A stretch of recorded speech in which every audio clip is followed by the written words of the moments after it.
These are the two inverters. One is the NMOS inverter, the other is the PMOS inverter. Now, in both the cases, can the value of R be quite small? No, sir. Why? Why no?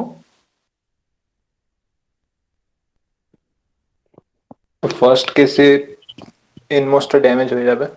কেন কখন? When the NMOS will get damaged?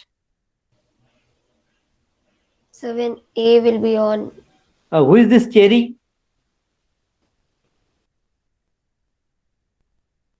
I'm denying entry. Sir, I think cherry is Sublin. Christmas আসছে, এখন cherry মনে করলেই তো সেই কেকের cherry মনে হবে। ঢুকতে দেবো ক্লাসে। ফেস্টিভ মুডে আছে স্যার, ওকে বলে দিচ্ছি দাঁড়ান। বলে আবার বলে দাও, আরেকবার যেন ঢোকে। কি যেন বলছিলাম, under which condition this NMOS may get damaged if the value of R is small? So when A is on, large current will flow through R. When A is on, A is logic 1. Yes, sir. In that case, the NMOS transistor will be switched on, and as a result, very large amount of current will continuously flow from the beginning to the ground to R and the on transistor. So as a result, after certain time, the MOS circuit will get damaged. What about in the other case? That means for the PMOS case, there is also the same thing, but it is just the reverse on a condition. That is here, when A is 0, in that case the PMOS switch will be on, and as a result continuous current will start flowing from VDD to ground through the PMOS switch and the resistance R, the small resistance R.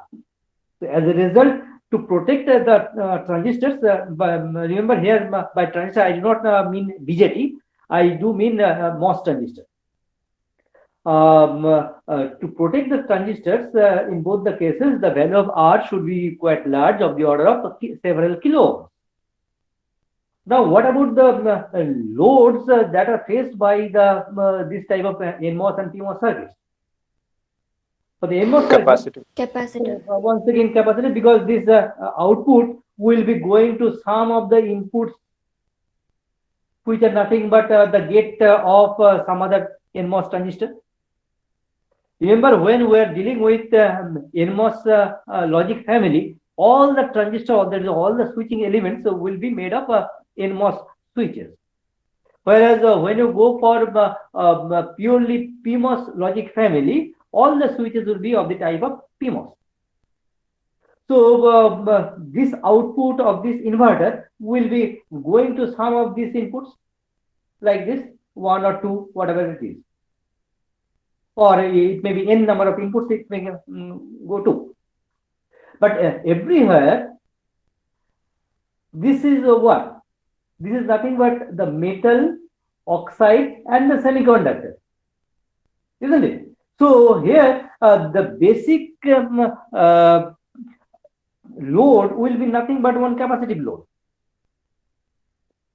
Because between one conductor and one semiconductor, I have one dielectric, that's semiconductor, that oxide layer. So that is nothing but one capacitive load.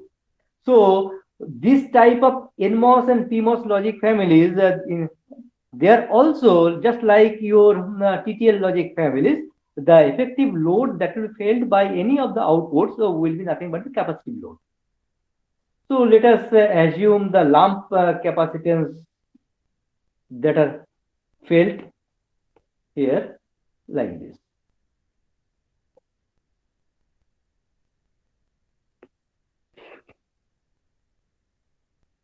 Now, can you predict which propagation delay will be more and which propagation delay will be less?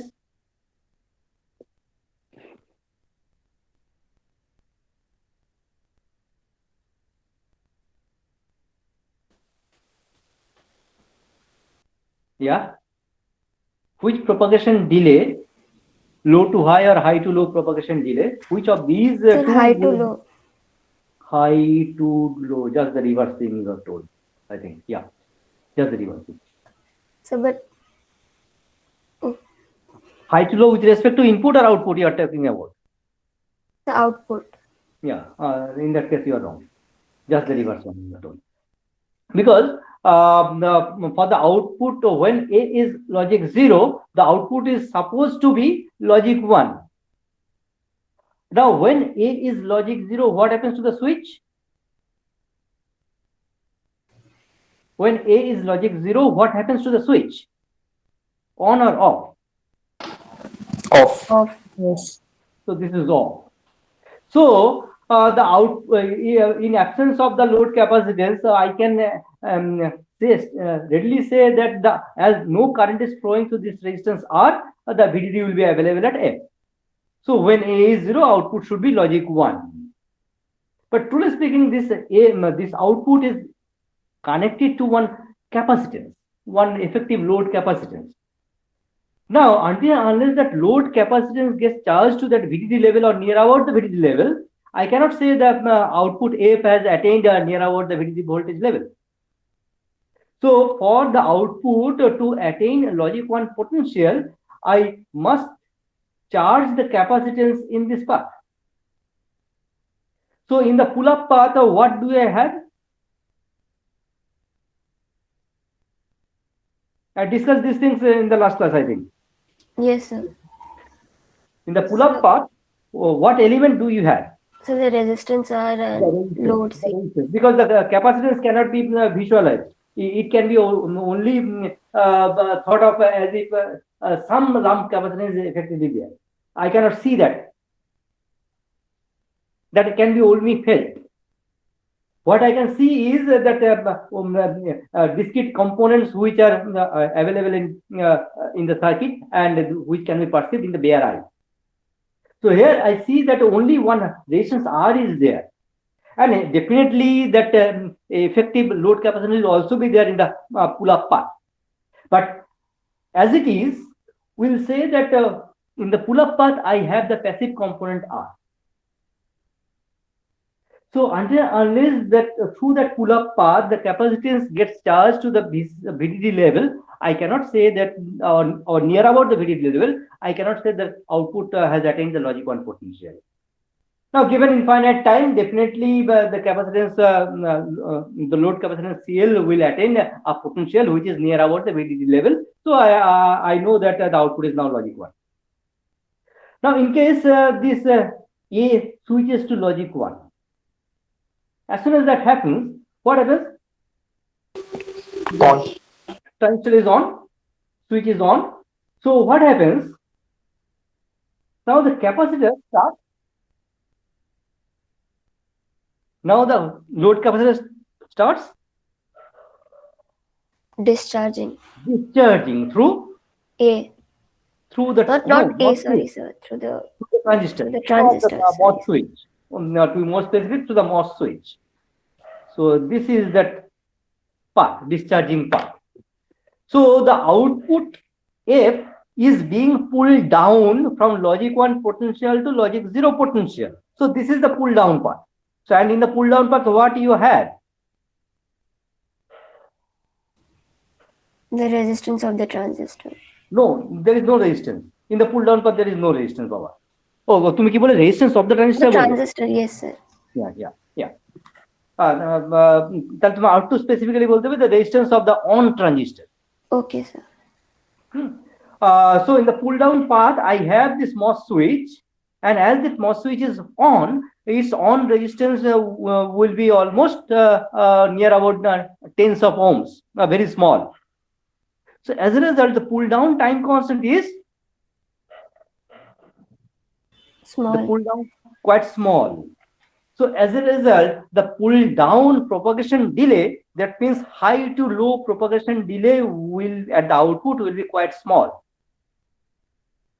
But when the output tries to attain logic 1 potential from the logic 0 potential, that is possible only after the CL is approximately charged to the VDD level. For that, the time constant required is R into CL. As the value of R is not very small, it is quite large, so that time constant is also quite large. So as a result, I expect that low to high propagation delay at the output will be appreciably larger as compared to the high to low propagation delay. So here basically what I'll be having is, if I plot the output only, it will be something like this.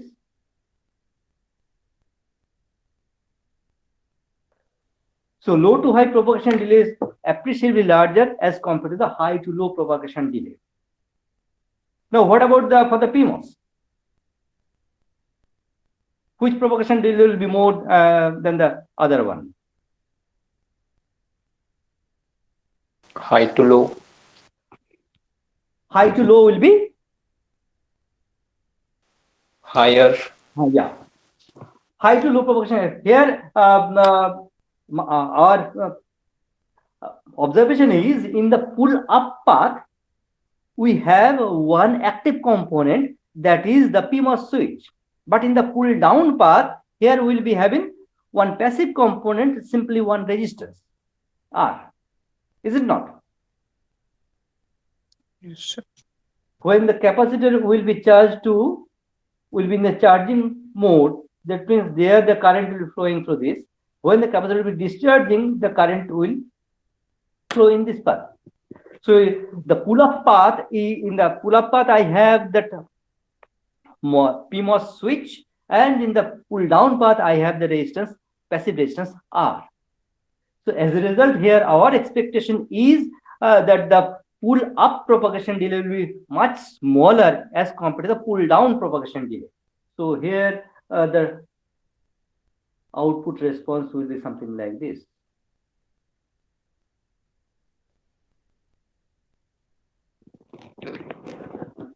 Okay.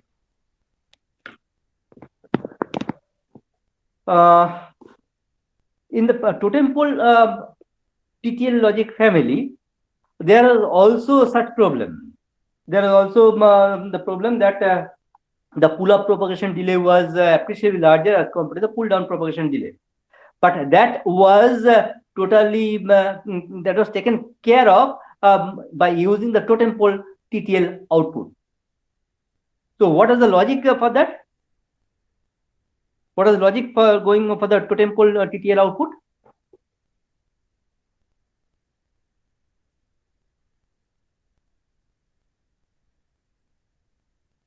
Do you remember or not? So repeat করবেন একবার. In the standard in the TTL, initially we found that there was no totem pole type of output, and there we observed that the low to high propagation delay was much larger as compared to the high to low propagation delay. So from there, to account for that, to take care of that low to high propagation delay, we had gone for the totem pole type of TTL output. What was the logic for that? Passive এলিমেন্টটাকে active element দিয়ে replace করেছিল. Because in the initial TTL logic circuit, we found that the pull down path is having one active component, whereas the pull up path was having one passive component. So we had some hunch that okay, if I can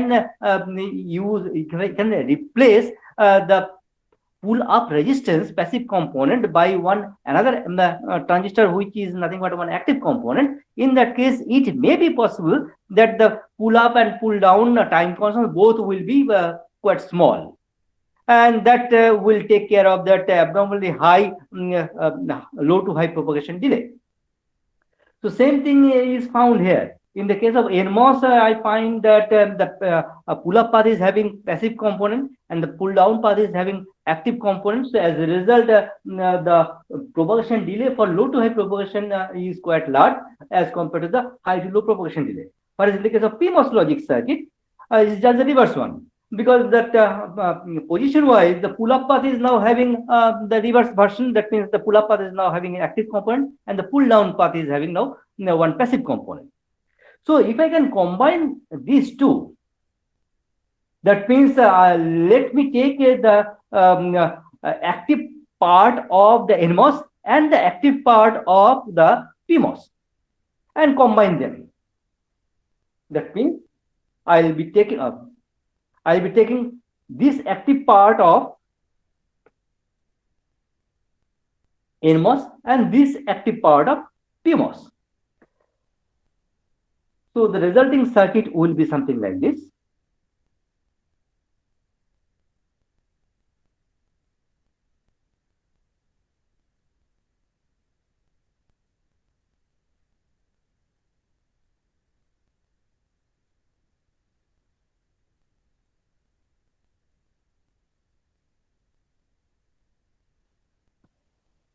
See, this pull-up part of the PMOS circuit I have taken here. This one. This is the pull-up part. And the pull-down part of the NMOS I have taken here. Now that pull-up and pull-down both I have connected, and from that junction point I have taken the output. And the two inputs are now shorted. And that is the common input terminal A.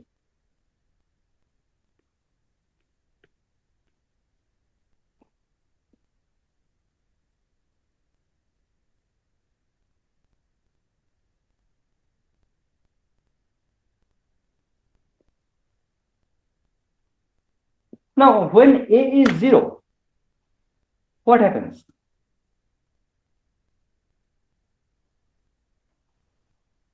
PMOS. PMOS will be on and Switch will be on and the NMOS will be NMOS will be off. So this is on, this is off when A is 0. Now, as this NMOS is off, there is no possibility of this ground terminal going to the output. But as the PMOS is on, this VDD is readily coming to the output here. So the output is logic 1. Now, when A is 1, what happens? PMOS will be off, but NMOS will be on. As a result, what will be the value of F? Nothing but 0. 0. So how is A and F related? The A is nothing but A1. So this is nothing but one inverter. And as the NMOS and PMOS versions of the inverters, original inverters of the NMOS logic circuit and the PMOS logic circuit are combined here, and this is now called as complementary symmetry.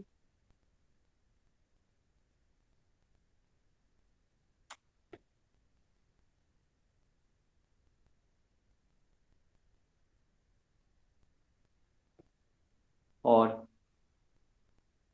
CMOS circuit.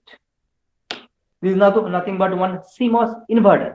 In the case of CMOS logic circuit, what we do is we take the pull-up part of the PMOS circuit of the corresponding PMOS version and a pull-down part of the NMOS version of the circuit and combine them just as it is.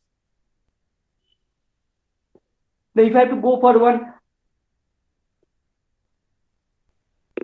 CMOS NAND gate. So there I have to take the pull up part of the PMOS NAND gate. What is the PMOS NAND gate? That is the series combination of the parallel combination. In the case of PMOS, the series combination gives you the NAND, or parallel combination gives you the NAND. It's a parallel. So take the parallel version now.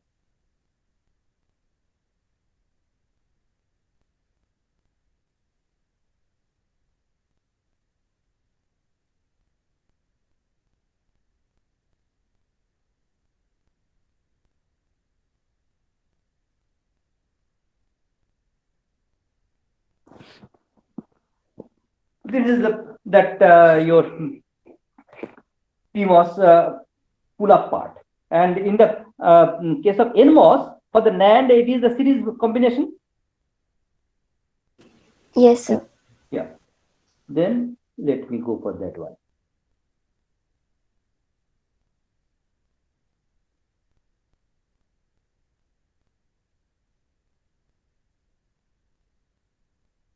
In the case of NMOS, the output, PMOS, the output was taken from this terminal, In the case of NMOS, the output is supposed to be taken from this terminal. Now, final circuit, both the outputs will be coming from the same point. So basically, what you do is just connect these two and take this as the output. Now let us analyze. For the output to be logic 0, what you need? Both the pull-up switches to be On. no. For the output to be logic 0, both the pull-up switches should be off. Off. And both the NMOS switches must be On. on. Because in case both the NMOS switches are on, then only this ground terminal can come here. Is it not? In case both the NMOS switches are on, then only this ground terminal can come to this output A. And at the same time, I must ensure that there is no effect of VDD to the output. For that, I require both these PMOS switches to be off. In case any of the PMOS switches are on, in that case, VDD will come to the output. Similarly, in case any of the NMOS switches are off, in that case, the ground terminal cannot come to the output. These are my observations. Okay. So, for both the NMOS switches to be on, what are the requirements of A and B?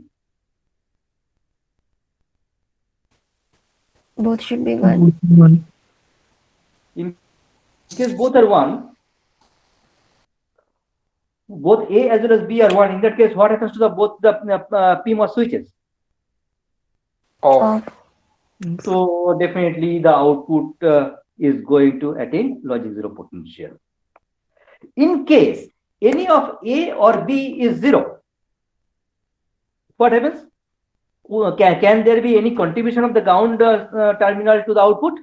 No, sir. No, sir. As VDD at will least come. one input is 0, at least one of the PMOS switches is on. Yes, sir. VDD will come to Yeah, the it will come to the output. So the output will be logic 1. Okay. So for both the inputs to be 1, output is 0. In all other 3 conditions, the output is logic 1. So that is nothing but NAND. Yeah.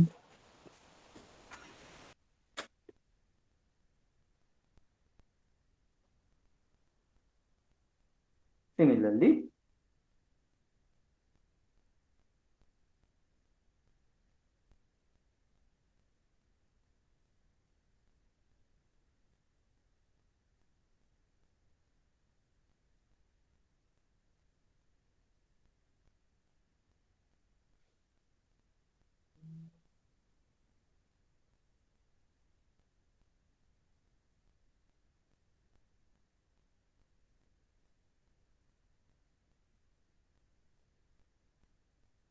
এটা কি হবে?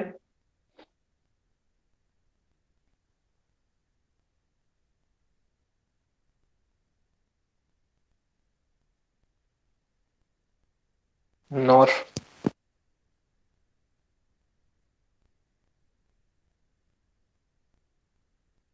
In case any of A and B is 0, যে কোনো একটা যদি 0 হয়, the corresponding PMOS switch will be off Yes. and the corresponding NMOS switch will be on. As the PMOS switch are in series combination, যে কোনো একটা switch, at least if at least one switch is off, there is no connection between VDD and the output. Okay. So I have seen that in case any of A, B or both are 0, in that case, there will be no connection between VDD and the output. But on the other hand, either of the 2 NMOS switches or both the NMOS switches will become on. So as a result, there will be a connection between the ground terminal and the output. So in case any of A or B is 0 or both are 0, in that case, the output will be logic. Sorry. Sir, any of this will be 1. Any of this will be 1 or Yeah. Yeah, sorry. In case any of A as well as B is logic 1, corresponding PMOS switch will be off and the corresponding NMOS switch will be on. As a result, the output will be logic 0. But in case both A as well as B becomes 0, in that case, there will be a connection between the VDD and the output, and there will be no connection between the ground and the output. So the output will be having the logic 1 potential. So that is nothing but the NOR operation.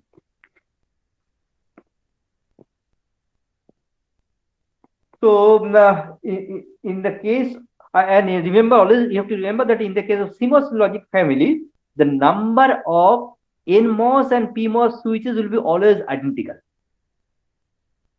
The number of NMOS and PMOS switches will be always identical. If there are n number of NMOS switch, there will be exactly n number of PMOS switches there. And by using this type of complementary structure, we can achieve better propagation delays in comparison to your NMOS and PMOS switches. Now, next is the fan out. Here, how much current is being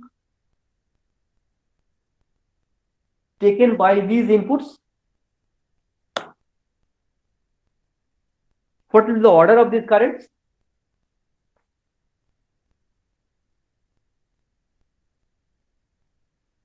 In the case of MOS, what is the input impedance? What is the order of input impedance?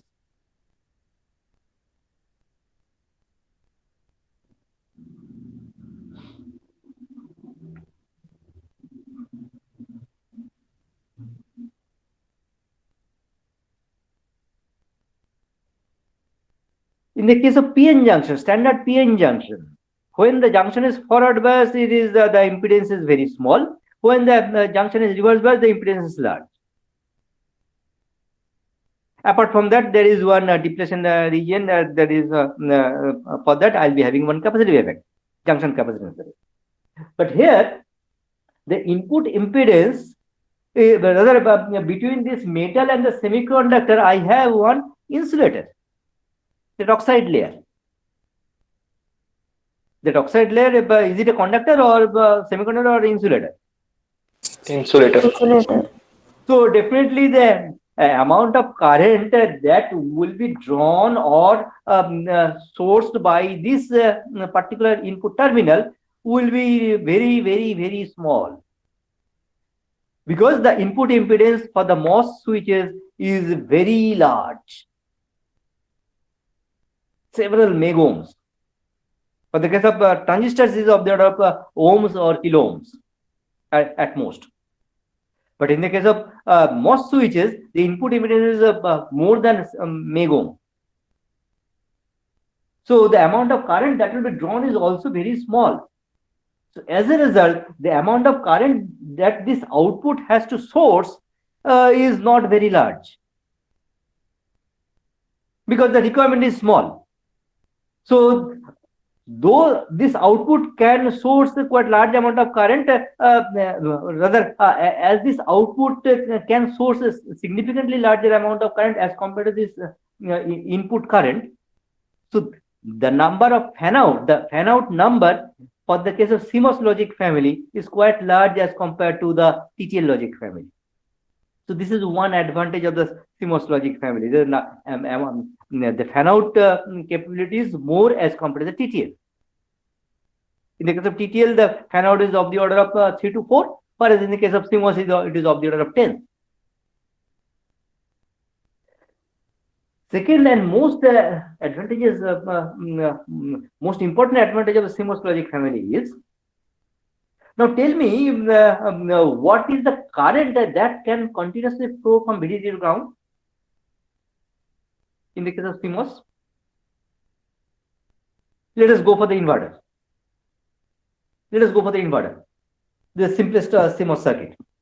To tell me how much current is continuously flowing from VDD to ground.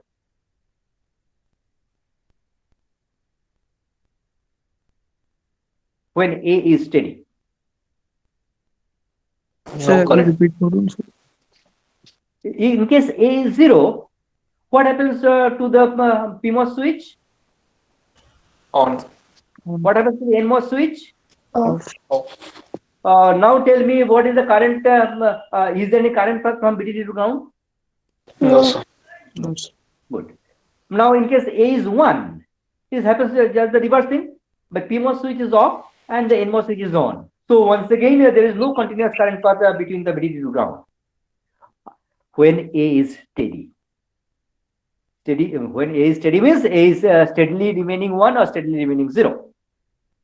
So when A is steady, that is inputs and inputs are steady, in that case, there is absolutely zero current that is flowing from the VDD to ground. So static power dissipation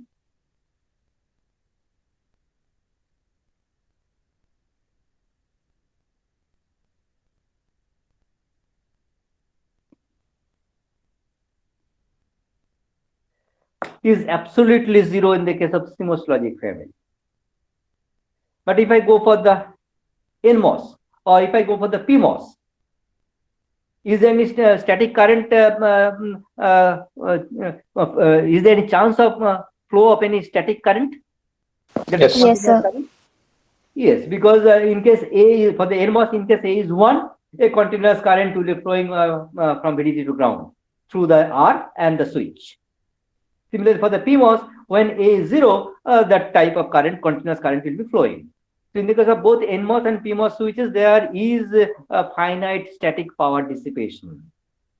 Similarly, if you go for that TTL logic family, there also go through that Q2. Remember, Q1 is there, that is the input transistor, multi-emitter transistor. Then comes the Q2, which has both the collector resistance and the emitter resistance.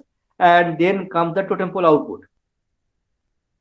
So when that Q2 is on, there will be definitely one continuous current flowing through that path.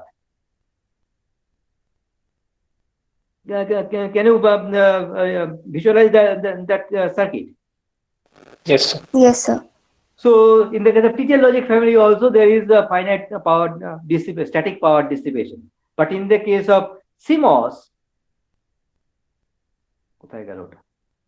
yeah, in the case of CMOS, the static power dissipation is absolutely zero.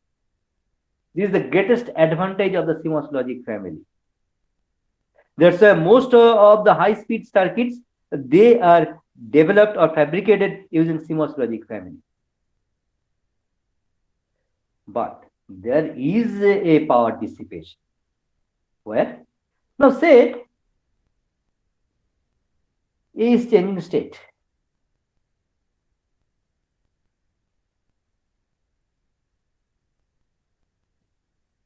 So when this A is changing, switching from 0 to 1, what is happening to the MOS transistors? Earlier P was on, N was off. Now as soon as A switches, what happens to the transistors? P will be off, N will be on. So it is from on, it is trying to become off, and from off, it is trying to become on. So, but that won't happen instantaneously.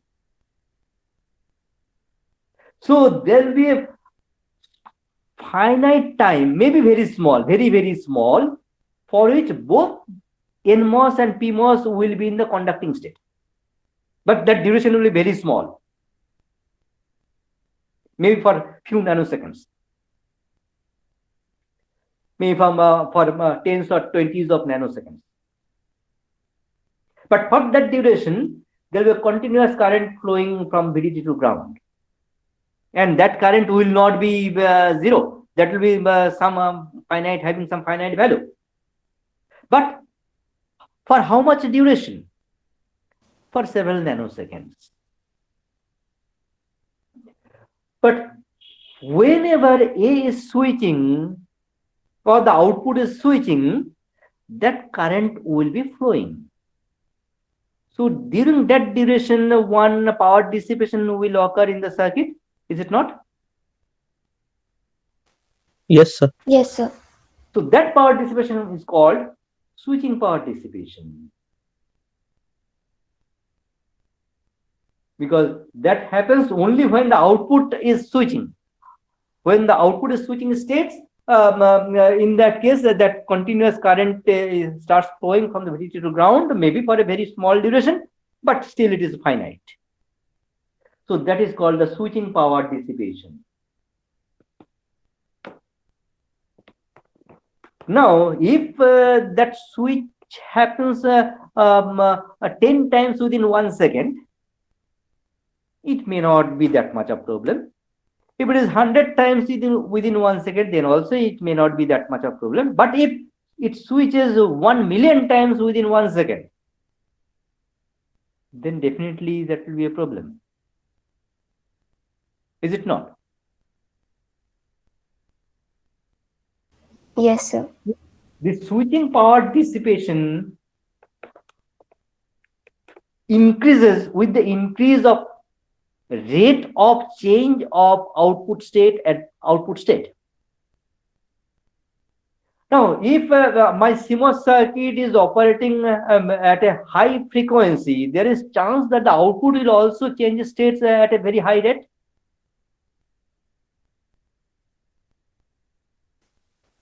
Yes, sir.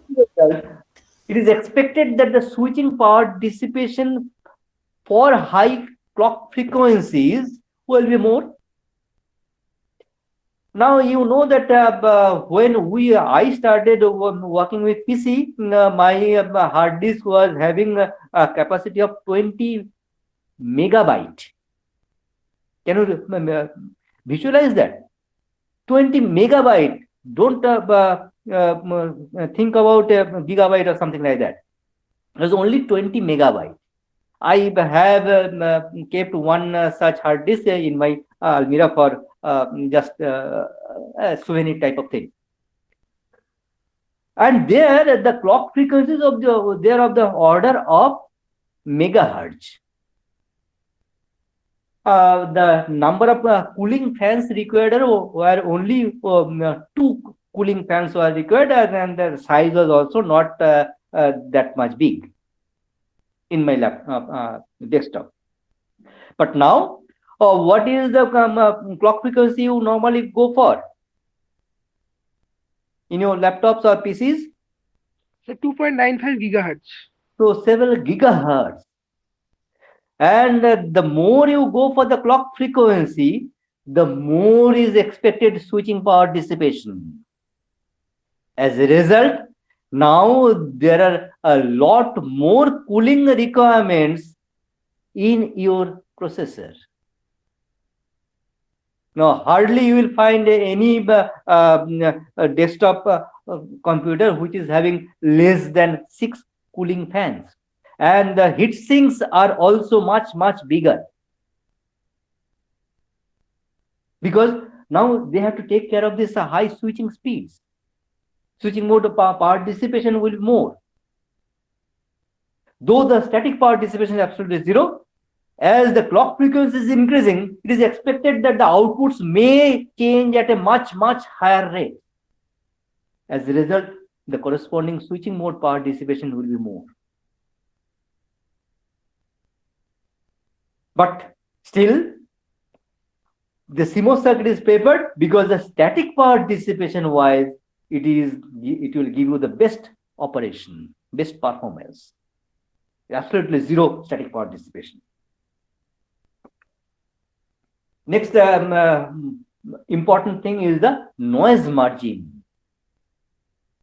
For the CMOS inverter, the transfer characteristic is something like ideal transfer characteristic is something like this.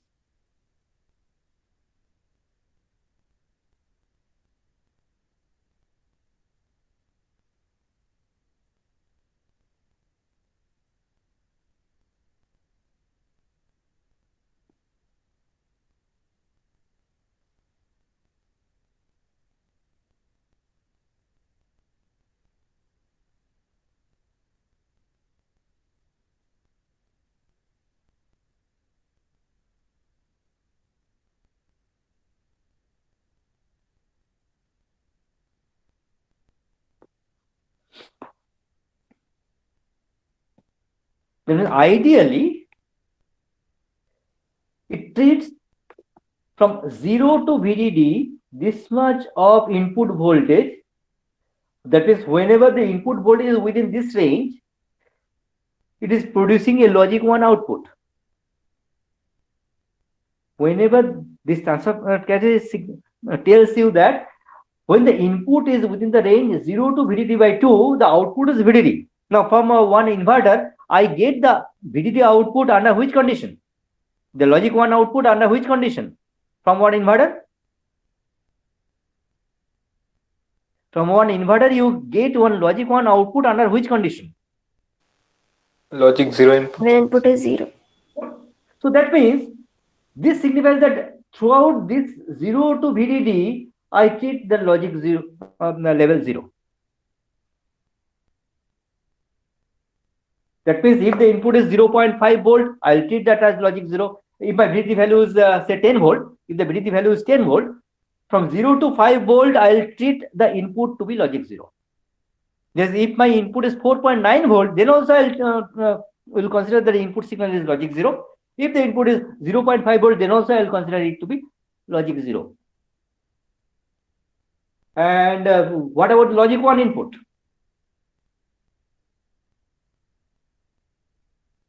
From the transfer criteria, what do you find? Under which condition, what for which input range you are producing logic 0 output? VDD by 2 to VDD by 2 to VDD. Surajit পাইক আজকে কটা এখন 3:47 বাজে ডিরাই entry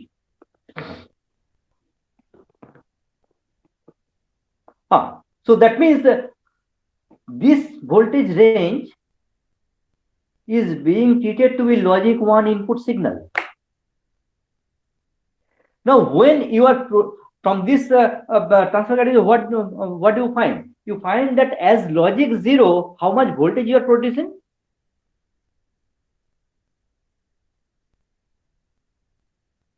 When you are generating or transmitting one logic 0 output, how much voltage level you are transferring or sending? VDD by 2. No. 1, In the output, how many voltage discrete levels you are having? 2, Only 2. One is the VDD, the other one is 0. 0, 0. So as logic 0, how much output voltage you are producing? VDD. 1, Logic 0. As logic 0, how much voltage level you are producing? VDD. VDD. Logic 0. How much, what are the voltage levels that you are producing? You just tell me that, first of all. VDD and 0. VDD and 0.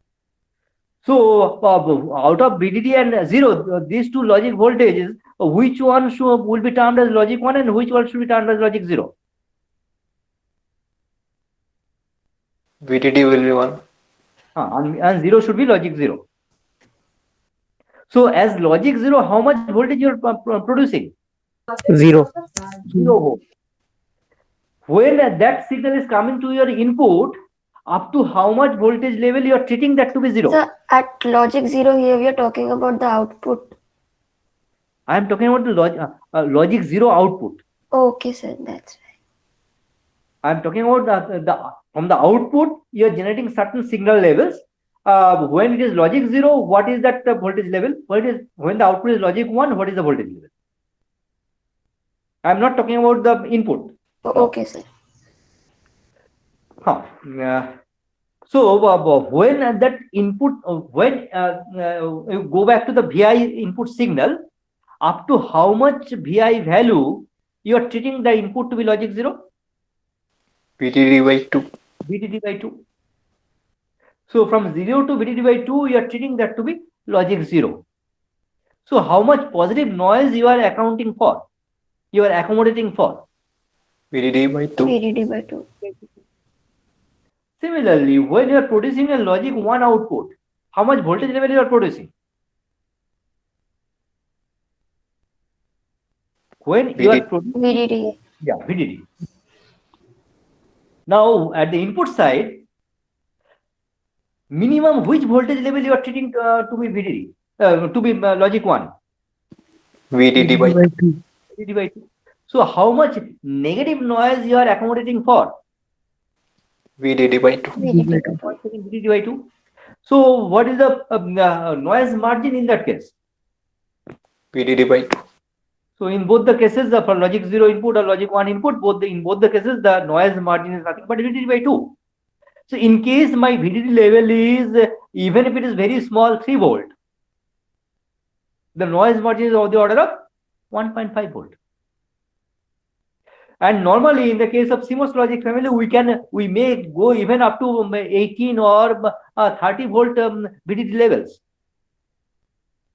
So even if you go for 18 volt VDD level, the amount of noise margin that you are having is nearly 9 volt. There is enormously large noise margin.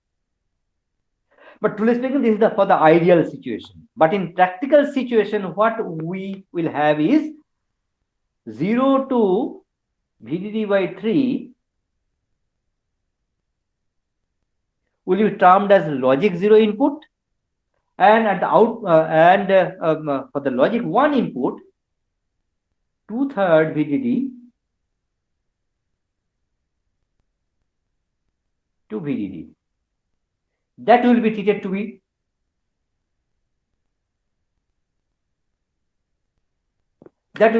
be your logic 1 input.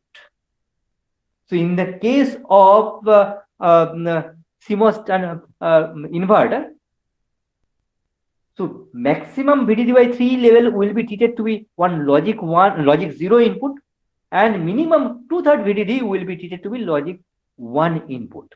That's the practical CMOS circuits. So in that case, what will be your noise margins? If I forget about the ideal CMOS inverter or ideal CMOS circuit, if I now consider the CMOS circuit to be one practical one, in that case, how much is going to be your noise margins? VDD by 3. When you are generating a logic 0 potential, you are actually producing 0 volt. So with that 0, you may maximum add up to VDD by 3 positive noise, so that the input will be treated to be logic 0. Whereas in the case of logic 1 output, you are guaranteeing that you will be producing VDD output. So with that, you can accommodate minus VDD by 3 noise, so that my input signal still remains greater than equal to 2/3 VDD. So that the input at the input side, that will be treated to be logic 1. So in both the logic 0 and logic 1 conditions, the noise margin is going to be 1/3 of VDD. Still, that is much larger as compared to TTL logic families. If you go for even as small as 3 volt VDD, when VDD value of 3 volt, your noise margin will become, in practical circuit, Sir, 1 volt. 1 volt. 1 volt. But in the case of TTL logic family, what is the noise margin you are getting? 0.4. 0.4 volt. And here in case VDD is of the order of 18 volt, in that case, the noise margin will be of the order of 6 volts. Huge. So that is the second greatest advantage of CMOS logic family. The first and the most important one is the static power dissipation is 0. Second one is noise margin is quite large. These are the two very important advantages of the CMOS logic family. The third one is definitely the fan out is larger as compared to the TTL logic family.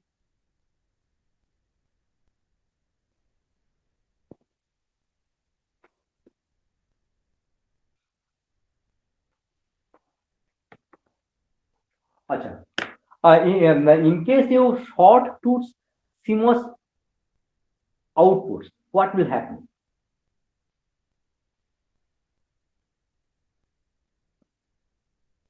In case you short two CMOS outputs, what will happen? Say I have two CMOS inverters.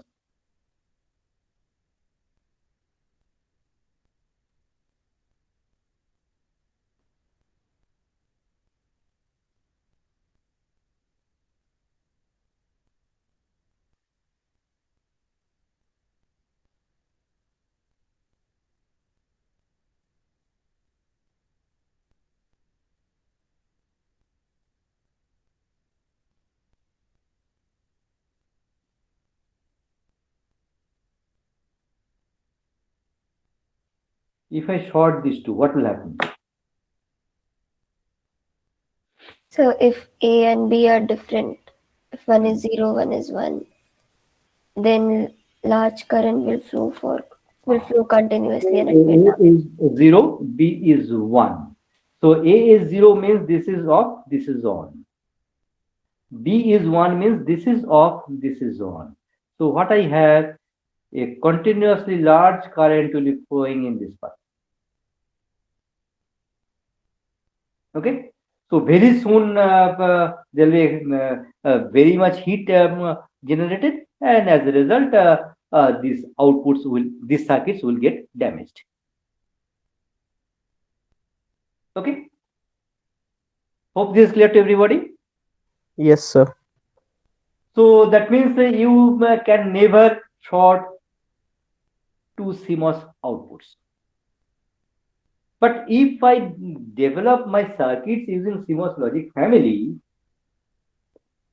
is there any requirement of shorting outputs? Bus Can connection.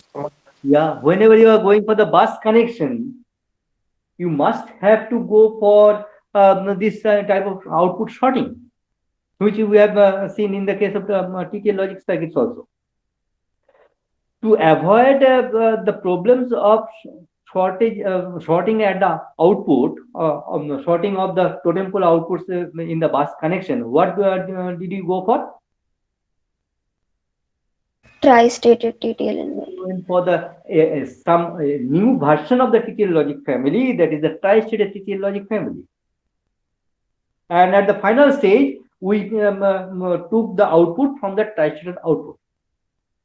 Now, when that particular tri-stated gate is enabled, then only it will be providing logic 0 or logic 1 output. When this tri-stated gate is disabled, it will isolate itself from the external world. That means it will place infinite impedance towards the external world. The same thing is needed in the case of CMOS logic family also.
When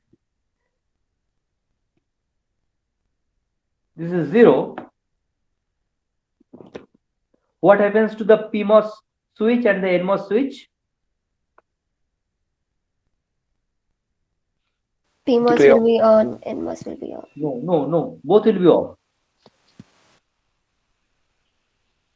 In case EN is enable signal is 0, this NMOS has to be off.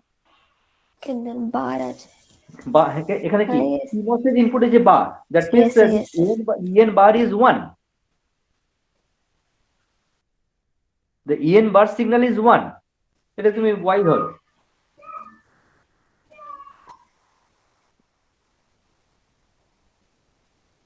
So in case Y is 1, what happens to the PMOS switch? The gate input is 1. Can the PMOS switch be on? No, sir. No, sir. Off. So both are off. So there is no connection between the input and the output. That means the V in is electrically isolated from the output. In case enable input is 1,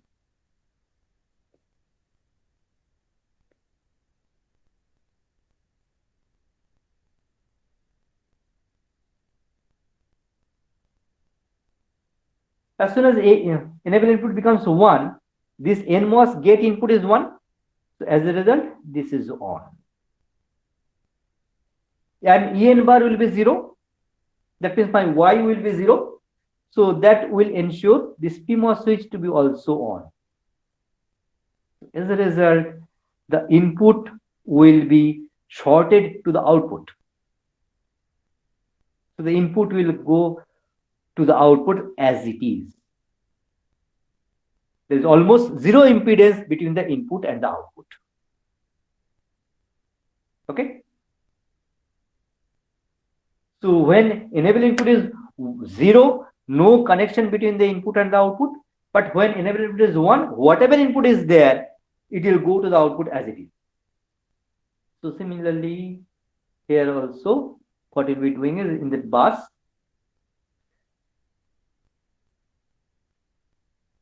at the final stage of the circuit will be taken via this particular logic element. And this element is called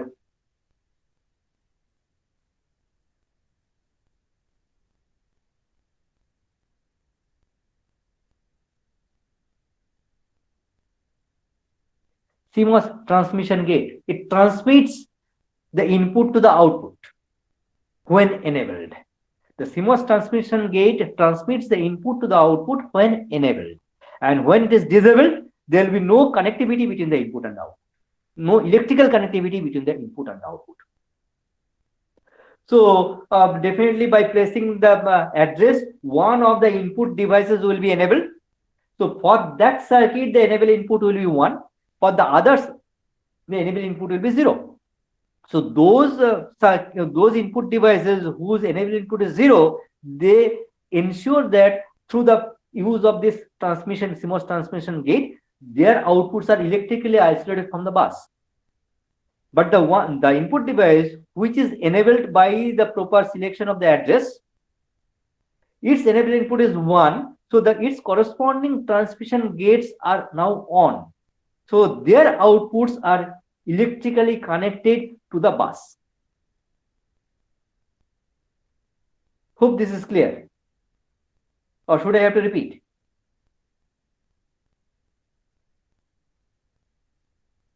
Is it clear or not? You just tell me. Yes, sir. Yes, sir. Fine. Now, can you tell me instead of using only one NMOS, if I use only one NMOS like this, then also the same thing could have happened? Is it not? When Yes, the sir. enable input is 0, there will be connection between the input and output. Yes, When sir. the enable input is 1, there will be no connection. Or if I go for one PMOS, sorry, then also the same thing would have happened. When the enable input is 0, enable bar is 1. So there will be no connection between the input and output. When enable input is 1, enable bar is 0. So the input and output are connected. So using only NMOS, I could have done that. Using only PMOS also, I could have done that. And remember, these are present in some circuits, and these are called the pass transistors.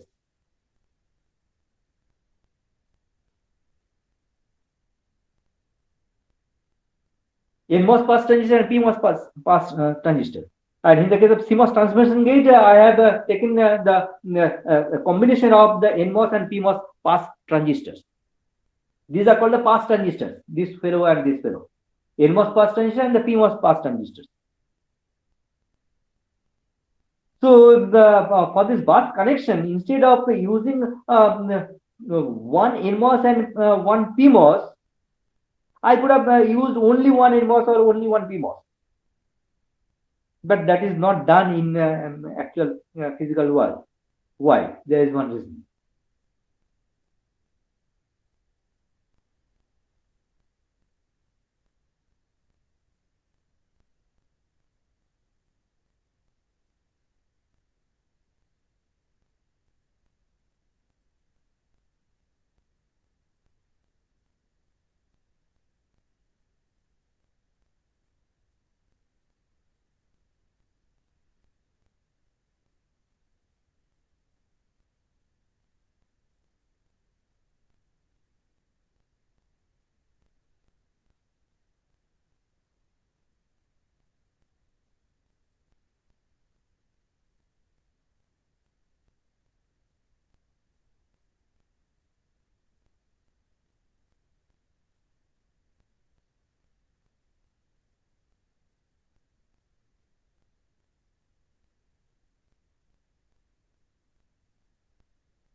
One minute, I will just come.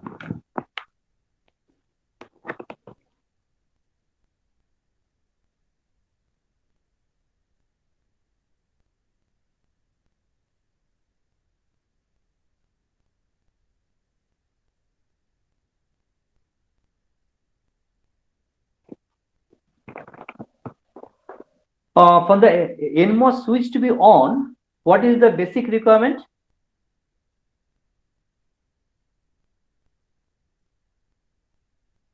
I think you have studied the MOS switches in your electronics class or somewhere else. Under which condition the NMOS switch is saturated? When VGS is greater than equal to Yeah, very good. VTH. Is greater than equal to VTH, threshold voltage. And here for the PMOS, it is VSG is greater than equal to VTH. Fine. Now this NMOS switch will definitely be off in case your A is 0. 0. Similarly, the PMOS switch will remain off in case A is 1. 1. Now let us go for the condition when the NMOS switch and PMOS switch both are on. For that, A requires to be logic 1. Logic 1 means your A should be of the order of VDD. Okay. Logic 1 means of the order of A is of the order of VDD. So let us assume that is exactly VDD.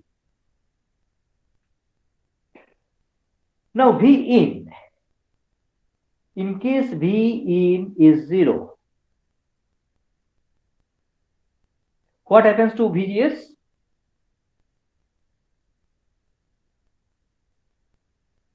What is the level of VGS in case V in is 0? VDD. VDD.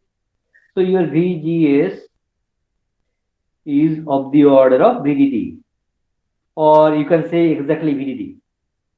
So that is definitely greater than VTH. So the switch is completely on and the output will be 0, logic 0, voltage level 0. Fine. Now in case your V in is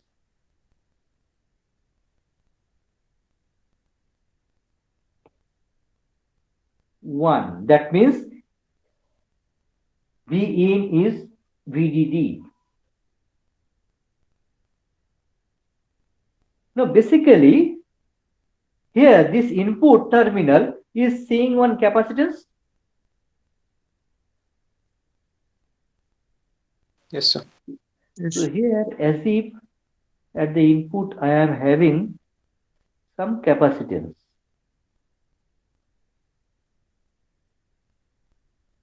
So initially V in was 0. Now, as soon as Vin tries to become VDD, basically this capacitor starts charging, Yes. and that charging is quite fast, very fast charging. Almost ideally, instantaneously, almost the capacitor should become near about the VDD voltage level.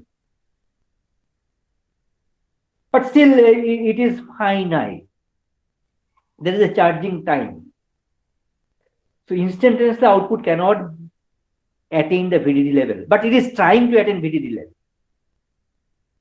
Now, it is exponentially this particular voltage level is rising exponentially. Maybe the time constant is very small, but still it is some time constant is there. Now, before reaching VDD, the source potential or source terminal potential will definitely cross the VDD minus VTH line or VDD minus VTH level. Yes, Here sir. here it is your 0 volt. Here say this is your VDD. So before reaching VDD, definitely it is passing through the VDD minus VTH line. Yes, sir. Yes, sir. But as soon as that happens, can your VGS remain more than a VTH? No, sir. No, sir. So that means then onwards, the switch cannot be considered to be on. So in case this source potential tries to attain a voltage level greater than VTD minus VTH, the switch itself turns off. So as a result, at the output, what is the maximum potential you are getting? Are you getting VDD? No, you are getting VDD. Maximum volt output that you are getting is VDD minus VTH. VTH. You cannot get more than that. So that means as logic 1 output, are you getting full VDD voltage level? No, sir. You are getting some potential amount of by less than the VDD, and that less amount is the VTH amount. So at the output, you are getting VDD minus VTH maximum voltage. But what about the zero potential? Are you getting a full zero voltage at the output? Yes, sir. Okay, fine. Now we come to the PMOS. Here the switch is on when my A is 0. Now let us assume my B input is logic 1, that is VDD. So source potential is VDD, gate potential is 0. So my VSG, is it greater than VTH?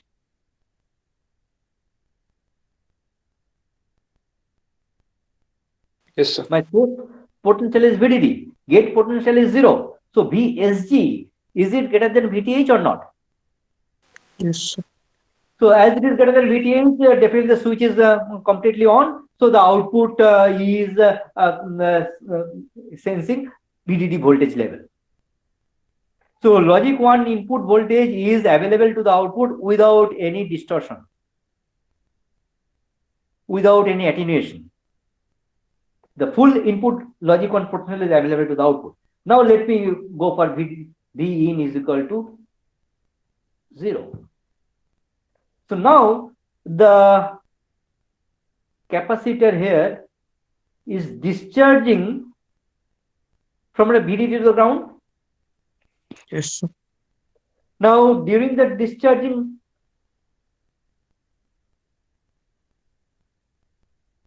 definitely it will cross the VTH first, then it will go to 0.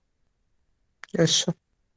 So as soon as it crosses the VTH line, rather as soon as this becomes just less than VTH, will your VSG be still more than VTH? No, sir. So now your transistor cannot be thought to be in the on condition. So what is the minimum logic 0 potential you are getting? VTH. VTH. So you are not getting 0 volt at the output as logic 0. So that essentially tells you that in the case of NMOS pass transistor, this is a NMOS pass transistor, this is a PMOS pass transistor. In the case of NMOS pass transistor, the 0 volt, the logic 0 input is transmitted without any attenuation or without any distortion, or you will be getting one strong 0 at the output. But as logic 1 output, how much voltage level you are getting? Are you getting full VDD voltage level? No, sir. You are getting VDD minus VDA. So at the output, you'll be getting weak 1 signal, weak logic 1 signal. Whereas in the case of PMOS pass transistor, what you are getting? Strong 1, weak 0. Strong 1 and weak 0. But if I go for the transmission gate, CMOS transmission কোথায় আছে ওটা? CMOS transmission gate.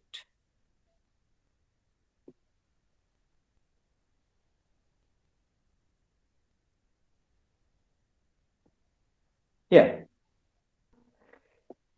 Here, when input is 0, now this NMOS pass transistor will ensure a strong 0 here. And when input is 1, the PMOS pass transistor will ensure a strong 1 here at the output. So while transmitting 0, this will ensure a strong 0 at the output, while transmitting 1, this will ensure strong 1 output. So in the case of CMOS transmission gate, the problem of getting weak 0 or weak 1 in the NMOS or PMOS switches, PMOS pass transistors is totally avoided. So that's why we normally go for this CMOS transmission gates for the bus connections. We never go for the NMOS pass transistor or the PMOS pass transistor, because the either I'll be getting a weak 0 or I'll be getting a weak 1 in them. But in the case of CMOS transmission gate, both 0 and 1 will be available as the strong levels. Hope this is clear. Yes, sir. Fine. I'll conclude just after 5 minutes.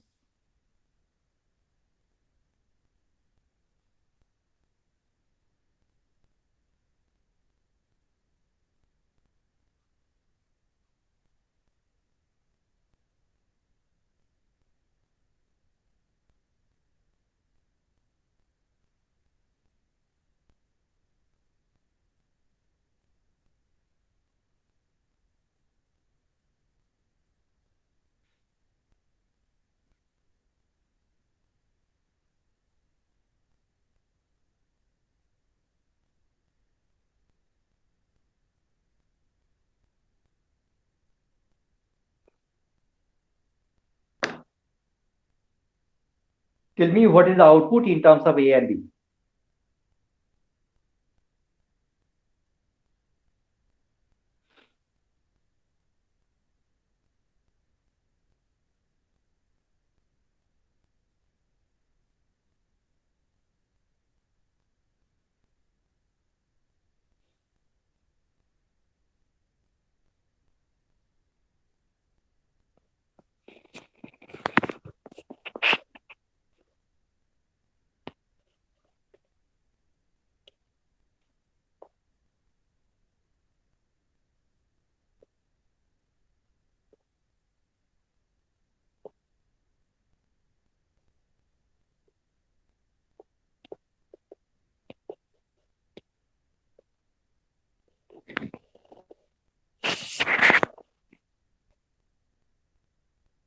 Sir নিচেও দুটো এ আর B আছে এন্ডে। Yeah, ground নয়, A এবং B.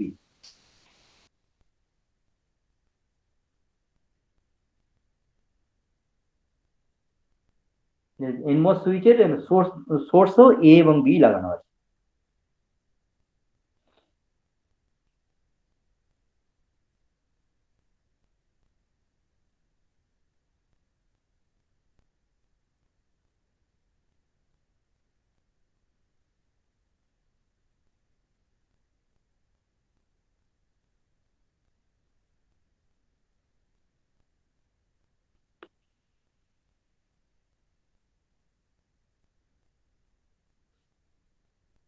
এর করার সময় সবসময় ট্রুথ টেবিল করে করবে।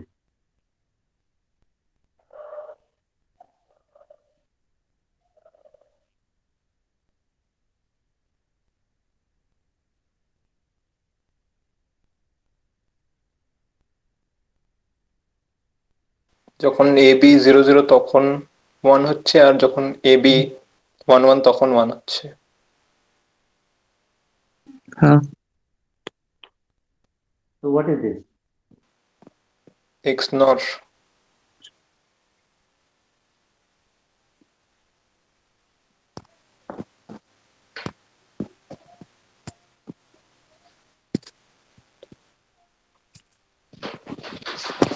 কি করতে হবে?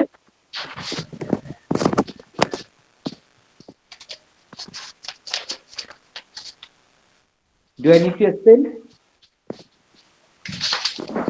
No, sir.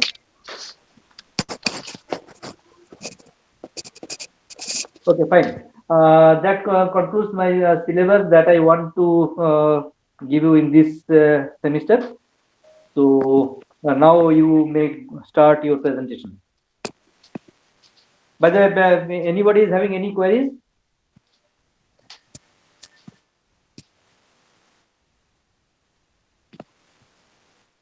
Anybody?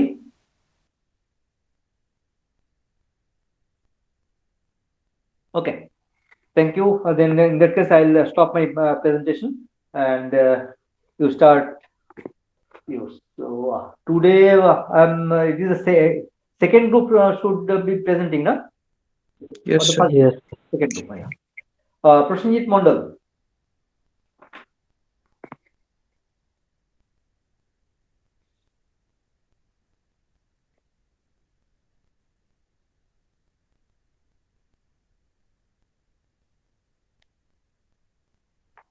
I think Prosenjit Mondal is absent.